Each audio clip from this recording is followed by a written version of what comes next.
Okay, so thank you guys all so much for coming here. We have some of the immediate family members that would like to speak this evening.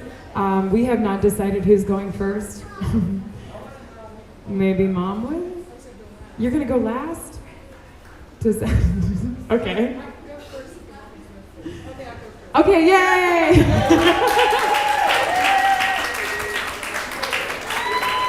Okay, everybody. Mrs. Kim Heatley.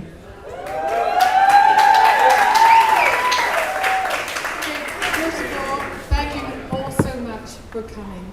I have been absolutely overwhelmed. My family and myself have been overwhelmed by the support, the love, the prayers that you have sent, and donations of every kind. Thank you so very much. What I wanted to talk about, and some of you have heard this ad nauseum, is that how people ask me, how did an English girl meet an American pilot? And especially my English friends wanted to know that. So I will tell you that I was joining my family who were living on Pensacola Beach at the time, and I was coming over for a year. I'd taken a year's leave of absence from my job I had in England, and I thought, well, you know, my family were having a much more better time on Pensacola Beach than I was in England, so I arrived. I'm on the beach sunning myself, and I decide to get up for a walk. I walk west of the pier. I've walked about 100 yards, and all of a sudden, a football is coming over my head. And on the other end is a very handsome looking fellow. And he goes, hello. And I said, hello. And I'm thinking, ooh, this is a good-looking fellow. And we start talking, and he's walking along. He goes, are you from the islands? I said, I'm from the British Islands. And he went, really? Are you on vacation? No, I'm living here. On the beach. He goes, I'm living here on the beach. And all the time he's throwing this football up in the air. And he says, I'm waiting for aviation instruction here in Pensacola. I'm like, aviation instruction? Yeah, I'm gonna be a pilot. I'm gonna be a naval aviator. Still throwing the football up in the air. And I'm like, oh. He said, yeah. He said, I was just stashed at Top Gun. And I'm like, is that a rifle range or something? And he says, no, it's a jet weapons fighter school. I'm like, oh, okay. We're still walking along. He's still throwing the football up in the air. And then he says, I also just won the Golden Gloves for my weight class. And I'm thinking, is that another pilot thing? And he said, no. He said, no, I'm a boxer. I teach boxing. I'm being stashed at NAS Pensacola, waiting for aviation instruction, and that's what I do all day. I teach boxing in the morning. I come out on the beach in the afternoon. I'm like, woohoo! I said, does boxing and pilot thing go together? That just seems a little bit off. Anyway, we just keep walking, we're walking, and suddenly he says, I live just over this dune. I went, ooh. And he said, would you like to come over for a glass of wine? Now, I don't drink anything harder than Coca-Cola. And so then I hesitated, and then I thought, where did the football come from? So I turned around, and I was looking at half a dozen of the most amazing looking specimens of men I've ever seen. I went, I'd love a glass of wine, let's go. So we go over to his house, and I'm sitting on the deck, and I am holding court. I am answering all questions, and Harry's just smiling away. I made that glass of wine last 5 hours. Finally, he says, would you be interested in going out sometime? Now, I didn't want to sound too enthusiastic. He's already checked a few boxes. He's very handsome. He's in beautiful shape. He might be a pilot. Apparently, he is good with his fists. So, okay, I got a man here.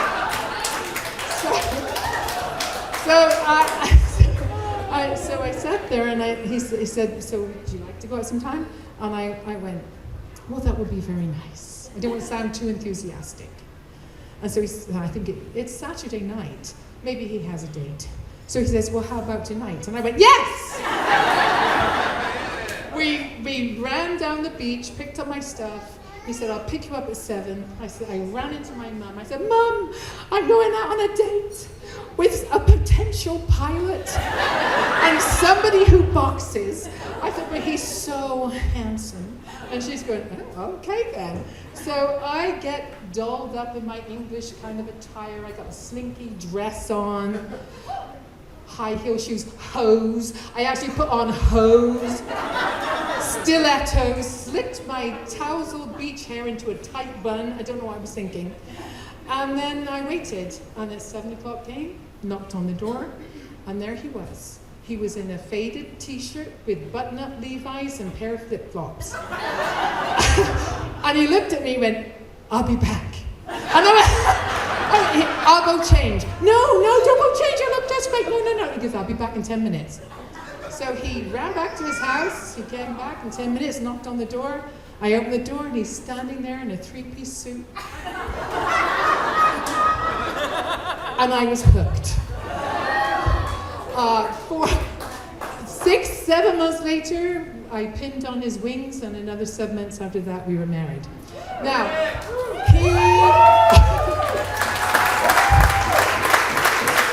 he wasn't perfect.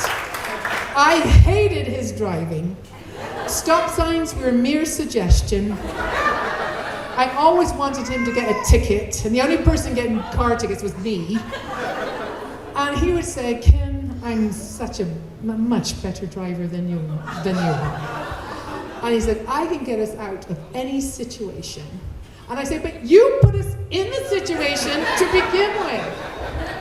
I also hated his attire. He'd put something on, and I go, "Oh, you don't have to wear that." "Oh, no, I like it, but it doesn't suit you." "Yes, it does." "I hate it." He goes, "I'm not asking you to wear it." And I think my favorite sayings, oddly, he wasn't one for compliments at all. I had to drag it out of him that I looked okay on our wedding day 20 years after the event. However, he did say, I came out, I was in my early 50s, and I was going to somewhere where I had to wear a swimsuit. And so I bought a new swimsuit, and I came out, and I sort of said, "What do you think? Do you think I can get away with this?" And he looked at me and goes, "You're fine. Nobody's looking at you." And that's it. He was wonderful. I loved him. We had a great marriage. We had 4 beautiful children, wonderful friends that we have earned over the years. And I thank you from the bottom of my heart for coming to celebrate him on this day. I am really, really, really grateful. Thank you.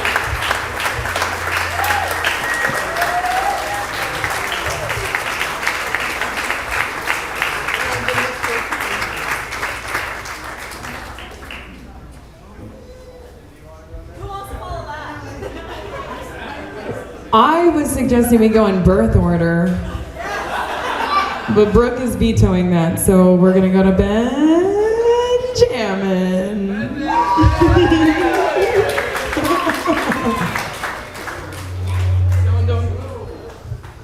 All right, hello everyone. My name is Benjamin, for those who don't know. Thank you all for coming out. This is awesome to see so many faces and meet so many people who I vaguely recognize. And then get to the aha moment and then still call you the wrong name later on. So I'm supposed to have a speech where I honor my father, and the thought process is that I'm supposed to think of these awesome, loving memories that I have of him. So my process was, okay, what was the first memory I have of him? And my first memory was he was sleeping on his back, and I, as a 3-year-old, thought it was a good idea to pull his mustache. Turns out it wasn't a good idea. I realized it in mid-flight. This wasn't good. You should not, first lesson in life, don't pull a man's mustache. Also, maybe not grow a mustache.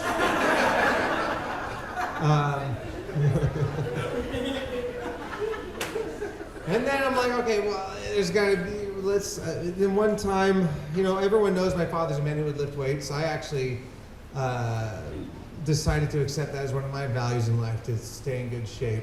And he certainly was. And, but what you don't know is that he was actually quite flexible when he needed to be. My first, road rage. I was sitting passenger seat. He was capable of keeping that gas on the accelerator with his entire upper body outside the window. I'm 17, 16 going.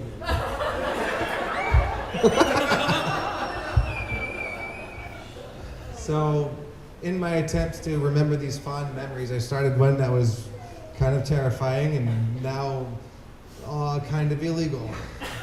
But so why are my first thoughts and attempts to having a nice, loving, sweet smile at my father first these weird, strange, and maybe negative experiences? And I would say this: if you were to walk into a house that's completely clean, pure white, everything, but there's a speck of dirt in the corner, then your brain just wants to see it.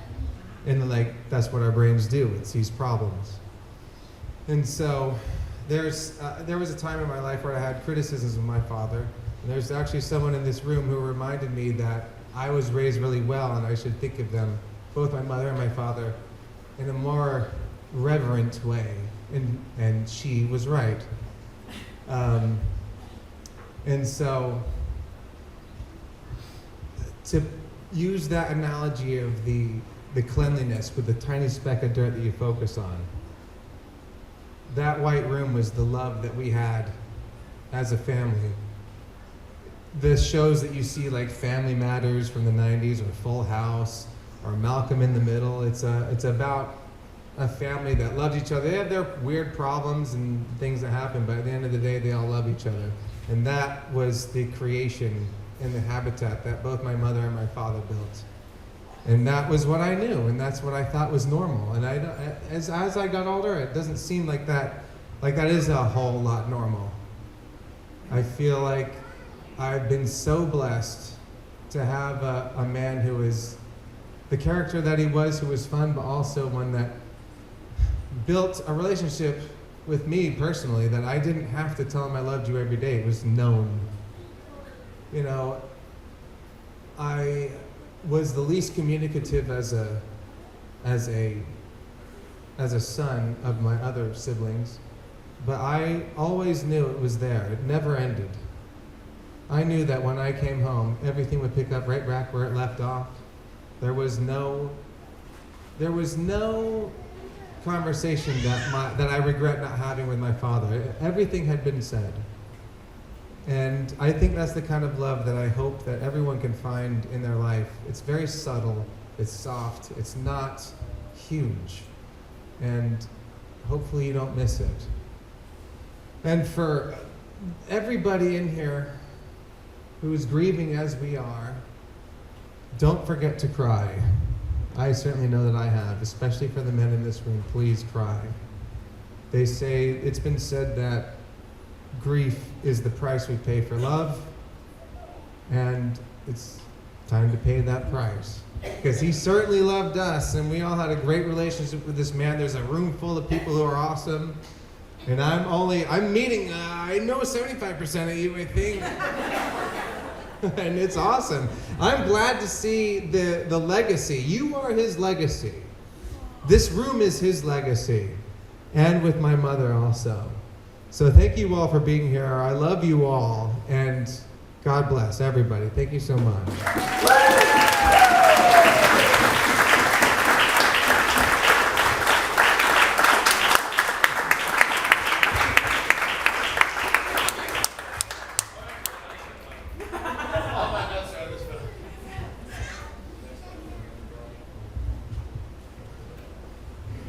Cool. Okay. I don't know if I can freestyle it as well as he just did. I wrote a couple things down. Hello, everybody. Yes. Okay. Notes called Dad Speech. He knows that now. Yes.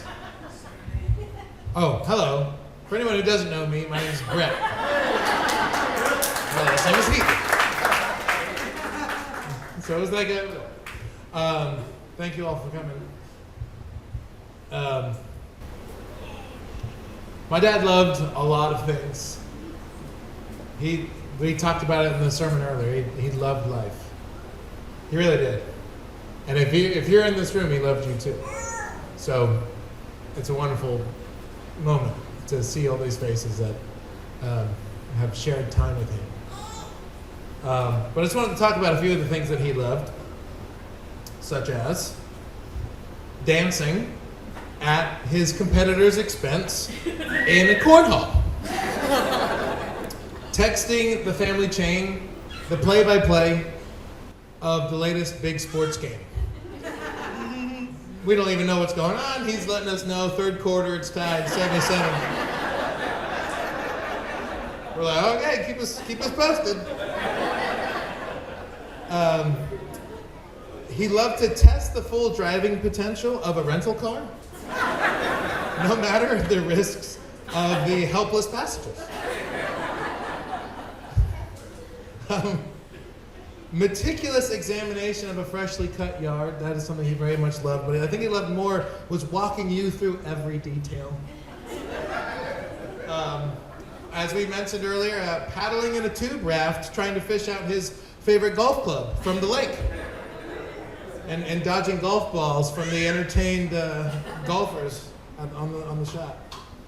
Redirecting any would-be blame to maintain his blameless record. One of his favorite quotes, he go, "Well, you didn't remind me."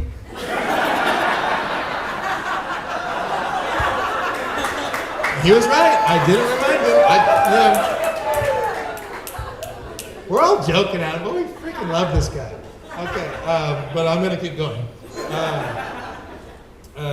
Trying to get you to eat his latest concocted snack, even though you've declined multiple times. Just try it. Come on, it's good. You don't like it? You want some? Can't have any. Come on. He's like, that's it, man. That's what he was doing. Racing down the slope to make it down before the gondolas close. That was like that second to last run was like the most rushed thing you could imagine. What were we saying?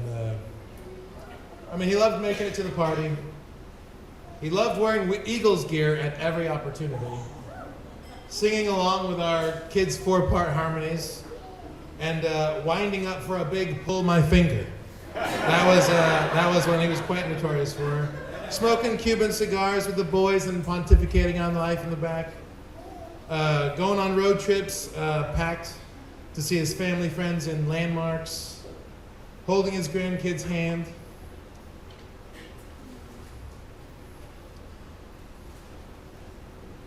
Pointing out constellations and shooting stars was one of his favorite pastimes.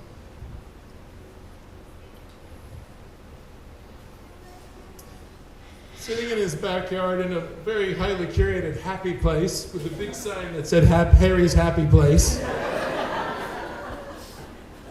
Having me try every machine at the gym. Laughing at all Ben's antics.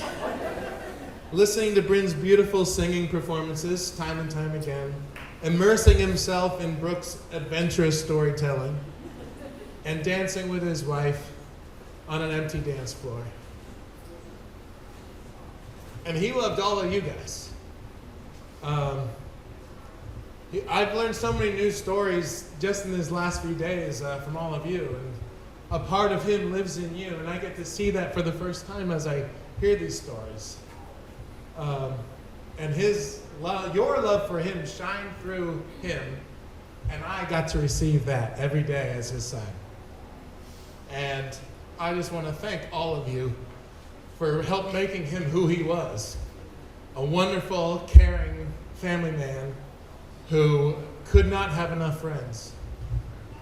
Thank you all very much. Thank you.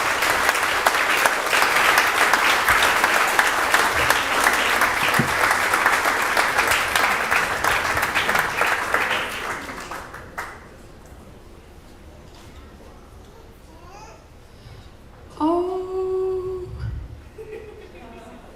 it's like looking at a picture of my dad's heart. Thanks for being here. Thanks for loving my dad and knowing about him and sharing your stories with me, because it makes him feel more real, and like I get to feel his love even more with every story and every photo and laugh and cry that's shared.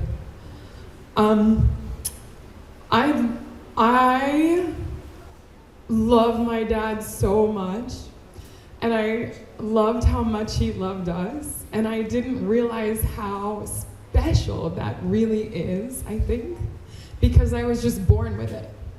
I was born to a family of pure love. My dad and my mom they just beam love wherever they go.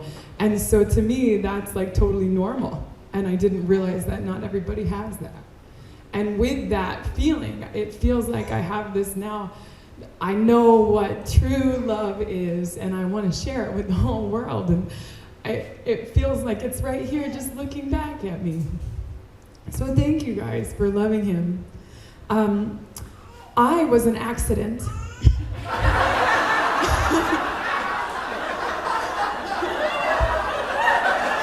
Surprise!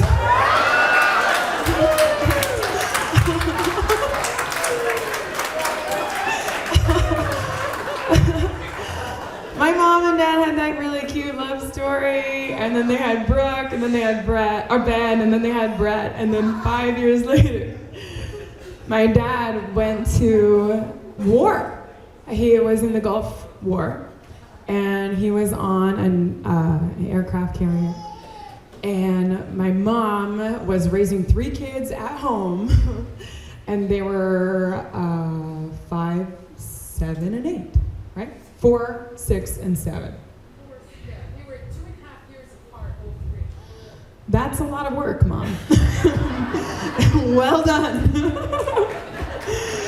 So my mom would send him like audio messages thinking that would be like really sweet for him to hear, but it was like Brett crying and Ben going on the microphone and Mom being like, Ben, get over here. Brooke, come on, trying to do all the things that a mother has to do while their husband is at war.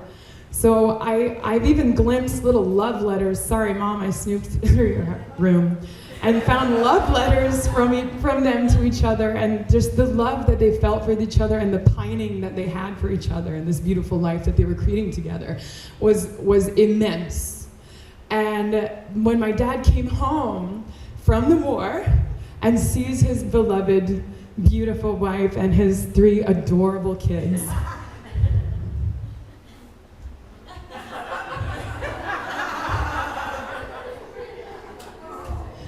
this is a picture of them. And I was born 9 months later.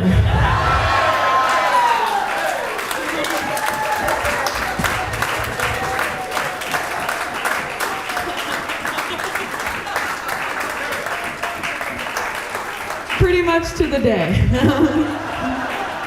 I didn't know that until my best friend, Kaylee, asked me, "Where are you in this picture?" And my dad revealed the truth. And then I was horrified because this was outside of my room my entire life. But now I think it's sweet because like this is actually a picture of me.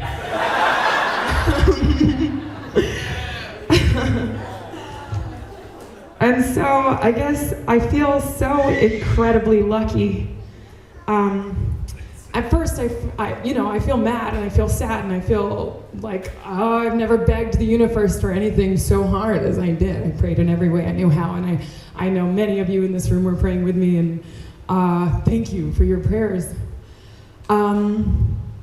But as I come to accept the fact that he won't be at my shows in the physical form going forward, because he was at every single one, annoyingly so. I start to realize this deep gravity of love that I feel now as I recollect all the memories of him being there for me. And even though I felt like I came in this world and like I didn't belong because all my siblings were older than me and I just wanted to hang out and fit in, my dad always made me feel like I was so special and important. He would like lift me up and put me on his shoulders, and I would get to look out at all the kids playing, and I was like with the king on his hat.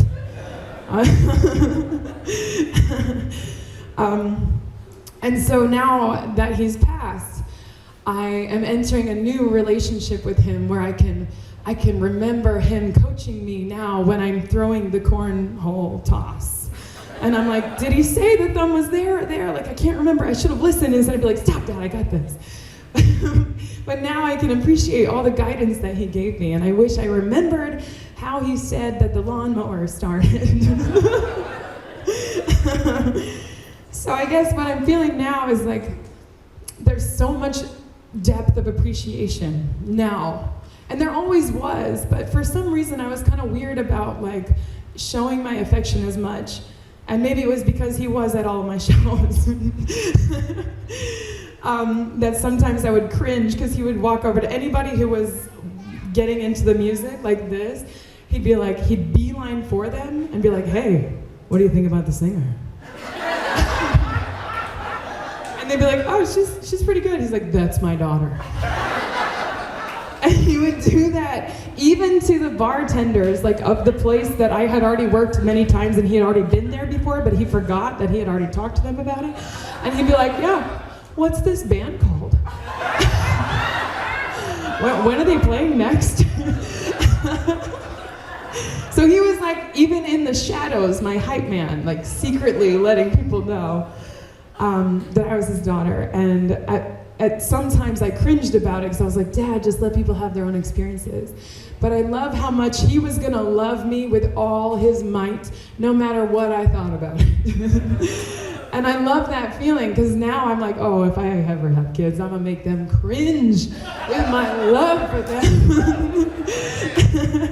So I guess there's many moments that I wish I could, like if I had my dad just back for another 24 hours, like the long hug that I would give him and all the praise I would say, because as much as he told me he was proud of me being his daughter, I feel so proud that he was my dad. Like I feel like the luckiest girl in the world that I got to experience that kind of love and support all the way to the day he died, and he was still helping me on his final day. And so I guess I say this to say, thank you. I say this to say that if there is anybody in your life that you would like to appreciate more, you don't actually have to wait till they die to appreciate them all the way. And I think my dad always lived with like deep celebration of every moment. He was very joyful, very present, very ready to have a good time, make a big deal out of something small just so that it felt more special. Oh, we're gonna have a Christmas golf cart decoration parade? Let's go! And Mom was all the way in with it. And so I feel now this reprioritization of my life where the things that mattered before, I realize now, it doesn't matter how successful or how big of a show I play or anything like that. What matters is the love that we create throughout our lives and the friendships and the bonds and the imprints that we make. And I can see what a beautiful imprint he made with all of you and all the imprint that you made in us and him. So thank you guys so much for being a part of that. And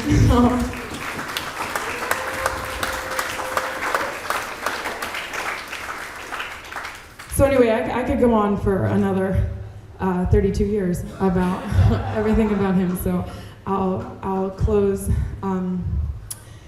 with a song, if that's okay. I wrote this song actually after about hearing of one of my friend's father's passing, but now it hits in a new way because it's mine. Do you ever go to the sea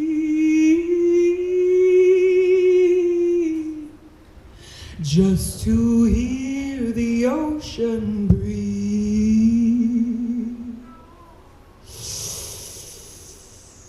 Do you ever look to the sky to see the limitless high? Do you recalibrate to silence?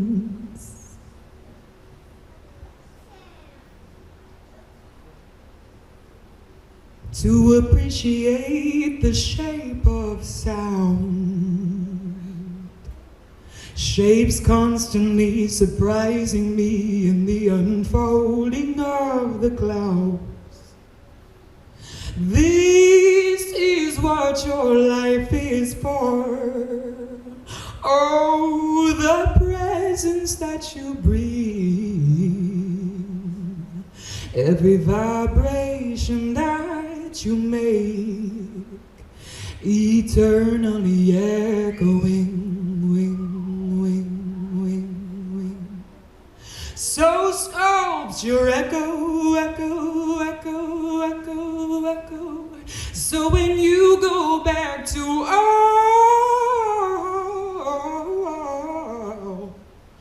you will reintegrate with comfort at the sound of your own call.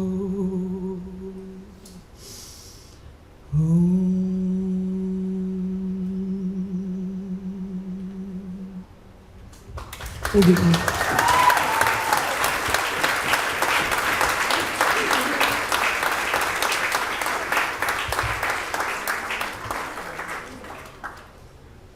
She gets better every time. My name is Brooke, for those of you that have never met me. I'm the eldest. I'm the one with the manliest voice. I was going for the low notes on stage earlier, but I don't know if you could hear that. Thank you all for coming. As Ben and Brett and Bryn have all said, a lot of you have come a long way. New York, Wisconsin, Colorado, Massachusetts, California, Pensacola, Tiger Point East, and all over Florida and many other places. And we're really grateful that you're here. And like all of my siblings have said before, this is a reflection of Harry Heatley. It's beautiful. And I'm so grateful for all of you being here. And I want to continue getting to know you as the night goes on. I know we've taken up a lot of your time, but you know, it's fun to celebrate Harry. So I wrote my speech in the corner just now, so bear with me.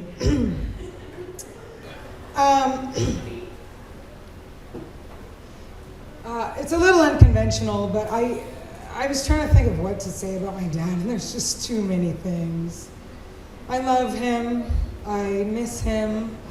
It's surreal. It's real. When I saw all of you at the church, it was tangible, it was physical. I saw the photo at the front, and I was like, okay, this is actually happening. I was trying to compartmentalize in my brain, which we all do, but it's real. And he's gone. And he's gone too soon. He was 68. I mean, he was working out at the gym, and he was healthy, and he was working on his diet, and he was just traveling and seeing all of our family. He saw everybody. But he was 68, and so my point is, his life was cut. It was cut, you know? And I was thinking, why? Why? There are so many other, like, really old people that are still alive right now. And I love that for you, but, like, for me, I don't. So then I thought, and there are a lot of faiths in this room. I know there are Protestants here, there are Catholics here. I have a few friends that are Buddhists. I have other friends that practice other faiths. So just take this with a pinch of pink Himalayan salt.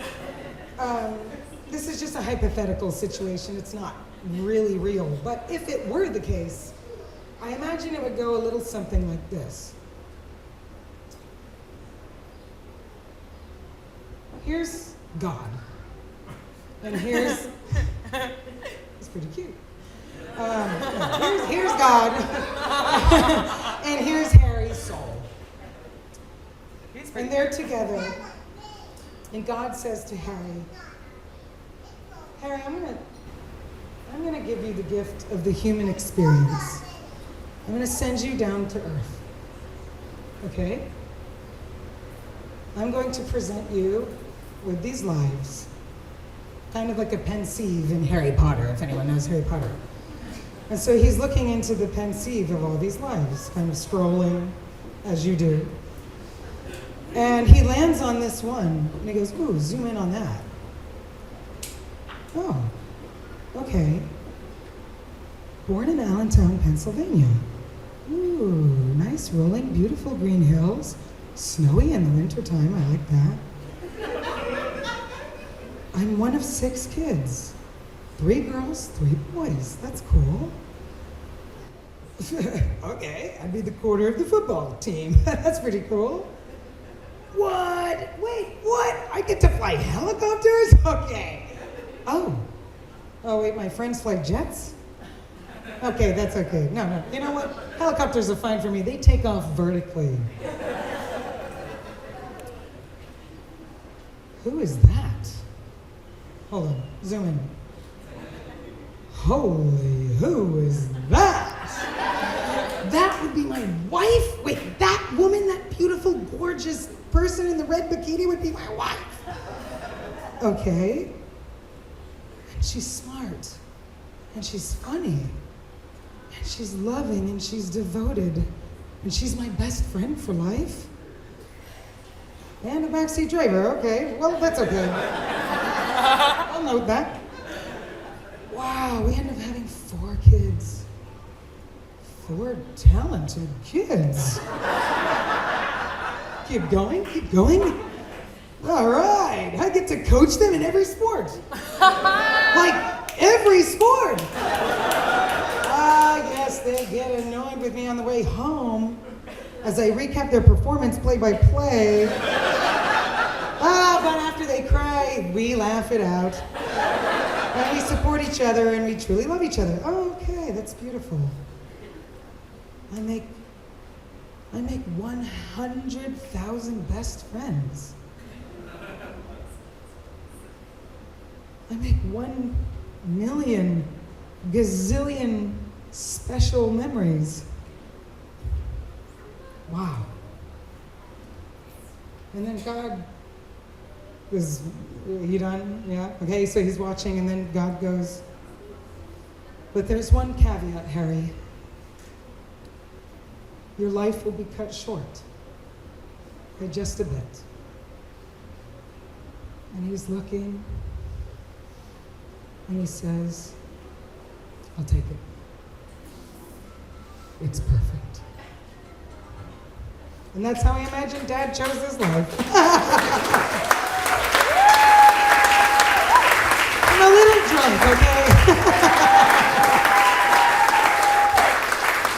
Anyway, we're going to have one more person come up and speak, and this is one of Harry's dear friends, Jim Pendley, who I will just let you take it from here, but he's known him since the 80s.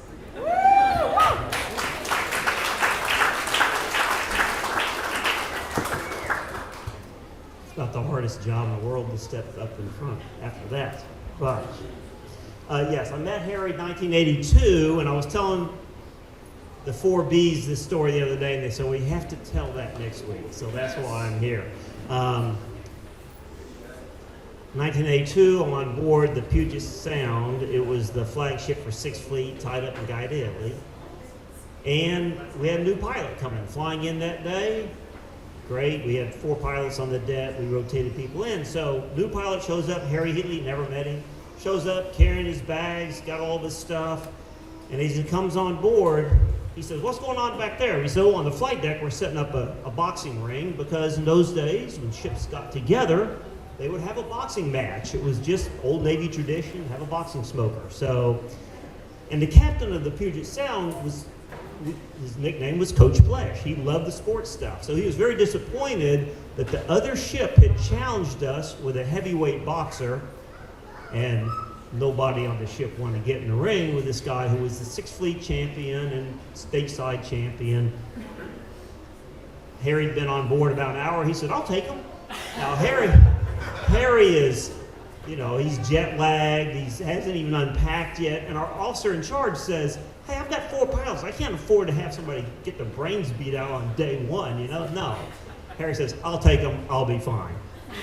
Hour later, Harry's in the ring, goes 3 2-minute rounds, does great. Coach Flesh was okay with Harry for that day. 6 months later, Harry was leaving. The officer in charge, who was always a bit jealous of Harry, because Harry, Harry makes friends, he influences people, and so the officer in charge was a little bit jealous. He was sending Harry off with a sort of average fitness report. But as Harry's going off the ship, Captain Flesh sees him and says, "Hey, Harry, I understand you're leaving today. Send your fit rep up. Let me endorse that thing." So he went back, told the OIC, "Hey, I need the fit rep. I gotta get an endorsement from the captain." It got rewritten, and the endorsement was pretty good. So, and Harry did fine. A couple of years later, Harry's in the Arabian Gulf, and I was talking to one of the co-pilots that came back. He said, "You know those dust devils you see out in the Gulf? See them everywhere out in the desert.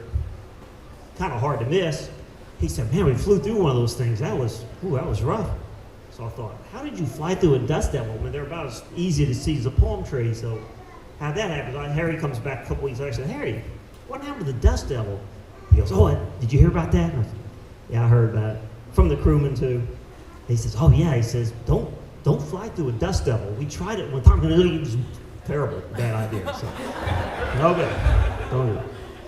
A couple years later, Harry gets assigned a job as the air land evaluator, but also the combat search and rescue night vision goggle trainer. Now, Navy helicopters had never done night vision goggle and never done combat search and rescue, but we knew we had to get into the mission because of things going on in the Arabian Gulf. So Harry was assigned to get HS-1 up to speed on what was a pretty high-risk mission, but he was the right guy. So they gave him this job to do. A couple weeks later, he swings by the house and he goes, "Hey, we just got the new night vision goggles, brand new ones. They're great." I said, "Okay."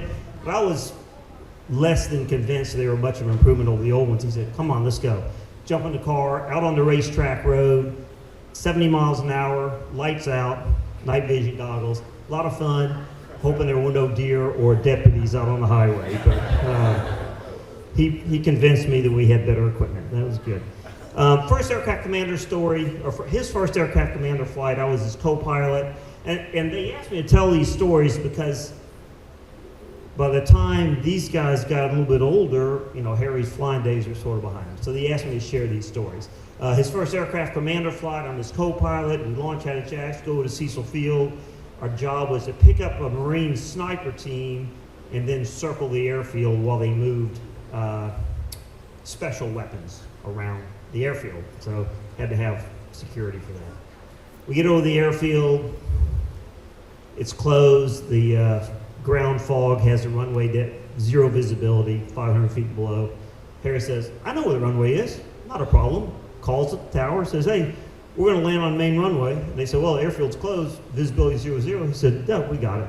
So we shot approach, came down, and sure enough, there's the runway, landed, taxied in, found the Marines somehow, and got airborne.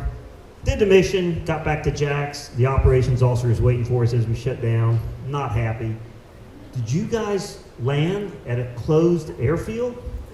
Harry said, "No, we opened it."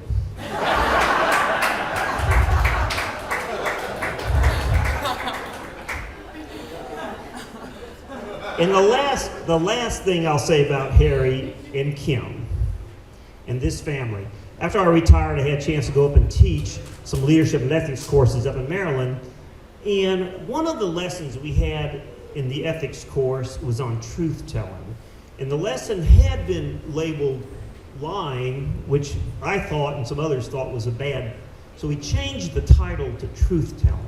And we focused on what a beautiful thing it is to be in an organization or a family, a household, where people speak without pretense or guile and just tell the truth. It's a beautiful, wonderful, and happy thing to be in that environment. And I ask my students, they kind of look at me funny when I start that. And I say, well, how many of you ever been to a home where people are not telling the truth? You know, there's a problem that nobody wants to talk about, or who's been in an organization and nobody wants to tell the real truth about what's really going on, right? We've all been there. How beautiful it is to be in an organization or a family where people speak truth. And one of the things I always loved about being around you guys is Ben, or Bryn, or Brett, or Brooke, and you guys would have honest conversations, and it just made the place a fun, blessed place to be. So thank you for that. God bless you.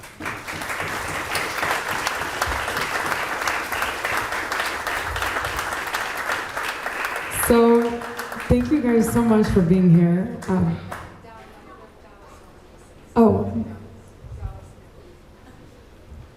Yay! Oh my gosh, surprise speeches. Yay! Dallas Merritt, welcome to the stage. Thank you for speaking. Well, as the previous guest speaker said, difficult to follow this act. My goodness. I brought props.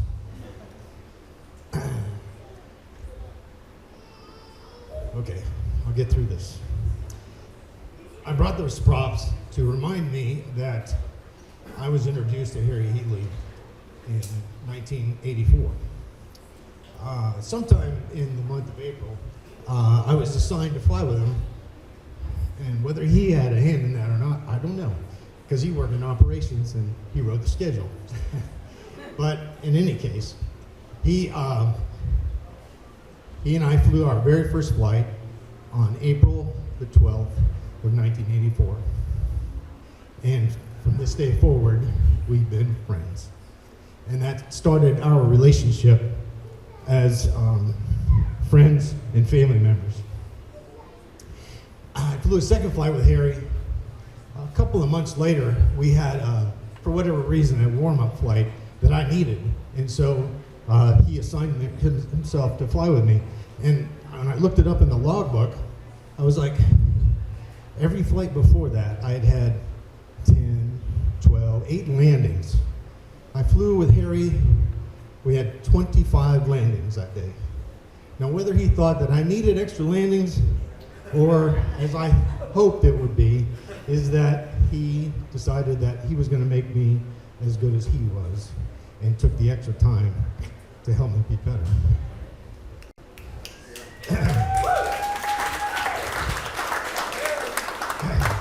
Our friendship started those 40 years ago, and our paths have crossed many times throughout. The paths of our family, the Heatleys and the Merritts and Richies, which are my stepchildren's names, intertwined over those last several years. So in '84, I met Harry to begin with. Fast forward 15 years, I get orders to come here to teach, and Sandy and I come and look at homes. And believe it or not, I don't know if you even knew this, but the home that you live in now, we looked at as possible potential buying. It's too expensive for us. we didn't buy the home because it was a little bit out of our range. In any case, 1 year later, you guys move in, and it was in the early fall, August, that I had volunteered to be a football coach for the 8th graders. And Brett and David, our son, are the same age. They come in to pick up their equipment, and here comes Harry and Brett. And I look at him immediately, and I knew exactly who he was after having not seen him for all those years. 16, 18 years. In that case, I said, "You're Harry Heatley." And he said, "You're Dallas Merritt." And he remembered me. And so we struck up a friendship. We coached football together that year. He was my offensive coordinator. I was the head coach. And then we coached baseball again in the spring for the boys that same time. Harry and I intertwined also between our wives. Sandy had been working at Montgomery Realtors for a while and invited Kim to come up there, and they worked together for 19 years at that place before Kim retired. When Brett and David went off to college, they became roommates at Florida State after a little bit of a time up in Mississippi. But you guys were roommates there, and we'd come visit you, and it was always a wonderful time to see him. And David always wanted to date Brooke. There you go, Brooke. Missed out on David. David actually asked Harry. But has been demonstrated here today that Harry had a knack for relationships.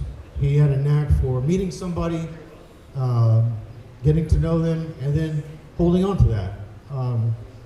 When he crossed paths with somebody, it wasn't the last time you'd ever see him. For whatever reason, he found a way to intertwine with you over those next few years, months, whatever it might be. And he would remember you, whether he remember your name or not. He was always asking me, "Hey, who was that over there?" I was like, "Yeah, you remember? I thought, well, we met him at this party or whatever." It's like, "Oh yeah, I'm going to go over there and talk to him." He was a social butterfly in that regard. He would always be the guy who would go out there and try to make things work. So, one story I wanted to mention also was spoken about earlier, him being at the Escambia County Sheriff's Office. I'm forever indebted for him helping me get that job there. He was already working there and had established himself and stuck himself out on a limb recommending that I go to work there. And I hadn't flown helicopters in 19 years. And he looked at me and said, "You can do this. Come on board." And so I interviewed, and they took me up, and sure enough, again, from when I was a second lieutenant back in 1984 until I worked for the Escambia County Sheriff's Office, he was again my instructor and encouraged me and helped me move forward with that. We retired from our jobs, his teaching job and my airline job, at about the same time in 2022. And we decided that we were going to have a retirement party together. And at that retirement party, I spoke about many things. Harry, I don't remember him saying a whole lot. Maybe he was just too choked up to do so. But I mentioned something about the first that happened in our lives, the first things that happened that we recall. And this is a first for me, having to say these types of things about a dear friend. We made a pact at that point that we were going to be trying to play golf once a week. Didn't know what's happened. Sometimes he was out of town, sometimes I was out of town. It didn't work out. But we did pretty well for that year and a half or so that we made it a weekly event. Steve was here and Robbie's here and Don. We played golf as much as we possibly can. And God bless Harry. He loved those small things like everybody was talking about. Those eagles that are out there flying. He never hesitated, as you're in your backswing, say, "Eagle!" Harry. It never failed. Never failed. But every time I go on the golf course now and I see an eagle, I'll certainly remember that that's Harry looking at us. He had a big heart, and he shared it with a lot of people. Unfortunately, his heart gave out on him. Sad. But we're all going to miss him. Love you, men, Brooke, Brett, friend. One thing that I always remember about the love that you always shared with your family is that we would go over and we would socialize with you. and there was a lot of conversations going on, but not a lot of people were listening. It was just a lot of talking. But it was always a fun environment to be in. And we love you so much. God bless.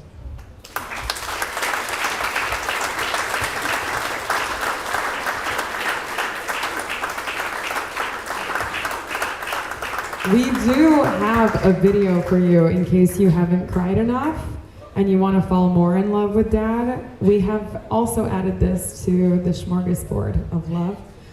But we also, it looks like we have another surprise speech. Oh, okay, let's go. Thank you, Marcy. Hi. Kim has this saying about Harry all the time. I've heard it many times. And she says, Harry may not be perfect, but he's perfect for me.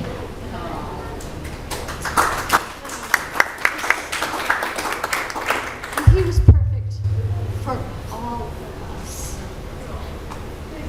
And he was so beloved, and you can tell how beloved he was. And we love you too, Kim. Don't forget that. You've got a lot of love to support you from your mom. So.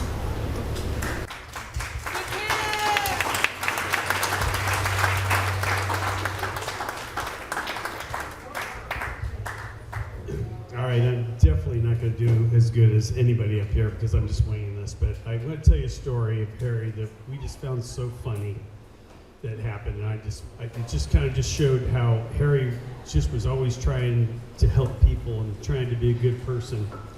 So, by the way, I met Kim first before I met Harry. Kim actually showed us our house and was able to go ahead and sell us our house, and so then I met Harry afterward. I'm also in the military. Harry's in the military, but we had no connection to the military. It comes important to this story in a second. So anyway, we were out with you guys, probably out on the boat that day with one of our friends. His call sign was Critter. We all had call signs that if you're in the military, sometimes we didn't even know people's first names. We only knew their call sign. Anyway, Critter got very, very intoxicated that day. And he was in our front lab, and he was pretty drunk. And he was shouting in the lab. He's like, I need help. I need help. So Harry is the first person to come to the bathroom, opens up the door. Critter, what can I do? What can I do? I need help. So he's like, I'm here, man. I'm here. What can I do for you? Harry, you're such a nice guy, but I really need help. The funny part is my call sign was help.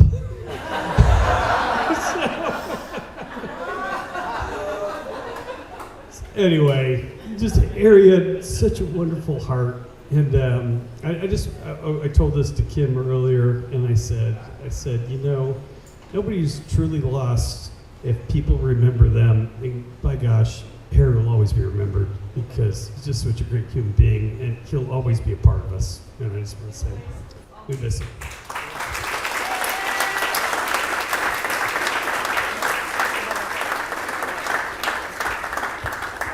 I want to say one thing before we end this and then go on to the video, if that's what we're doing.